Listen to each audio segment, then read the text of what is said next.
ರಾಜ್ಯದಲ್ಲಿ ನಾಯಕತ್ವ ಬದಲಾವಣೆಗೆ ಸಂಬಂಧಪಟ್ಟಂತೆ ಹೈಕಮಾಂಡ್ ಯಾವುದೇ ತೀರ್ಮಾನವನ್ನ ಮಾಡಿಲ್ಲ. ಅವರು ತೀರ್ಮಾನ ತೆಗೆದುಕೊಂಡ್ರೆ ಅದಾದ ನಂತರ ನಮಗೆ ಗೊತ್ತಾಗುತ್ತೆ. ಸದ್ಯಕ್ಕೆ ಆ ರೀತಿಯಾಗಿ ಯಾವುದೇ ಚರ್ಚೆಗಳಾಗಿಲ್ಲ. ರಾಜ್ಯದಲ್ಲಿ ನಾಯಕತ್ವ ಬದಲಾವಣೆ ಆಗುತ್ತಾ ಈ ವಿಚಾರಕ್ಕೆ ಸಂಬಂಧಪಟ್ಟಂತೆ ಹೈಕಮಾಂಡೇ ತೀರ್ಮಾನ ತೆಗೆದುಕೊಳ್ಬೇಕು. ಅದ್ರ ಬಗ್ಗೆ ಯಾವ ಚರ್ಚೆಗಳು ಆಗಿಲ್ಲ, ಯಾವ ತೀರ್ಮಾನವನ್ನು ಹೈಕಮಾಂಡ್ ತೆಗೆದುಕೊಂಡಿಲ್ಲ.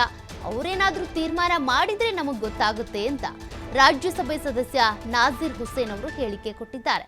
ರಾಜ್ಯದಲ್ಲಿ ಏನಾದರೂ ನಾಯಕತ್ವ ಬದಲಾಗುತ್ತಾ, ಸಿಎಂ ಬದಲಾವಣೆ ಅಥವಾ ಕೆಪಿಸಿಸಿ ಅಧ್ಯಕ್ಷರ ಬದಲಾವಣೆ ವಿಚಾರಕ್ಕೆ ಸಂಬಂಧಪಟ್ಟಂತೆ ಕೇಳಿದಾಗ ಅದ್ರ ಬಗ್ಗೆ ಹೈಕಮಾಂಡ್ ಇನ್ನೂ ಏನೂ ಚರ್ಚೆ ಮಾಡಿಲ್ಲ, ತೀರ್ಮಾನವೂ ಆಗಿಲ್ಲ.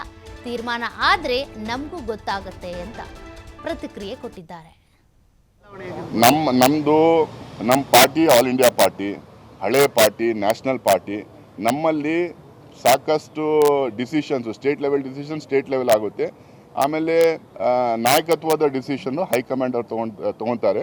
ಅದು ಯಾವಾಗೂ ಏನು ಅಪ್ರೋಪ್ರಿಯೇಟ್ ಟೈಮ್ ಬಂದಾಗ ಅವ್ರು ಡಿಸಿಷನ್ಸ್ ತೊಗೊತಾರೆ. ಸದ್ಯಕ್ಕೆ ಅವ್ರ ಕಡೆಯಿಂದ ಏನು ಮೆಸೇಜು ಡಿಸಿಷನ್ನು ಇಲ್ಲ. ಅಲ್ಲ, ಇವಾಗ ಅವ್ರು ಹೇಳಿದಾಗನೇ ನಮಗೆ ಗೊತ್ತಾಗೋದು ಏನು ಡಿಸಿಷನ್ ಆಗಿದೆ ಅಂತ. ಇವಾಗ ಅವ್ರು ಇನ್ನೂ ಏನು ಹೇಳಿಲ್ಲ, ಹೇಳಿದಾಗ ತಮಗೆಲ್ಲರಿಗೂ ಗೊತ್ತಾಗುತ್ತೆ. Thank you so much. ಈಗ ನೋಡಿ, ನಮ್ಮ ಪಾರ್ಟಿ ಆಲ್ ಇಂಡಿಯಾ ಪಾರ್ಟಿ, ಹಳೆ ಪಾರ್ಟಿ, ನ್ಯಾಷನಲ್ ಪಾರ್ಟಿ. ನಮ್ಮಲ್ಲಿ ಸಾಕಷ್ಟು ಡಿಸಿಷನ್ಸು ಸ್ಟೇಟ್ ಲೆವೆಲ್ ಡಿಸಿಷನ್ಸ್